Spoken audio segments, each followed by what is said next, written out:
നമസ്കാരം. ഞാനിപ്പോൾ നിൽക്കുന്നത് ഓടമ്പള്ളി അമ്പലത്തിലാണ്. പാണാവള്ളി അഭീഷ്ടവരപ്രധാനിയായ ഓടമ്പള്ളിയമ്മയുടെ തിരുവുത്സവം തുടക്കമായി. ഇവിടുത്തെ പ്രത്യേകത എന്ന് വെച്ചാൽ ഇവിടെ കൊടിമരയില്ല അമ്പലത്തിന്. അതിനുപോലെ തേരേറ്റാണ്. അമ്പലത്തിൻ്റെ ഇതായിട്ട് ഫ്രണ്ടിലായിട്ട് തേര് ഏറ്റുന്ന ഉത്സവമാണ്.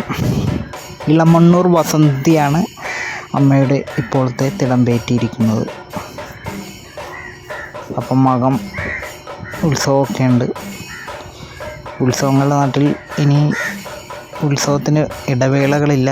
ഇനി അരൂക്കുറ്റി മാത്താനത്തമ്മയുടെ തിരുവുത്സവമുണ്ട്. അതുപോലെ പാണാവള്ളി അംബികാവിലാസാരയങ്കാവ് 108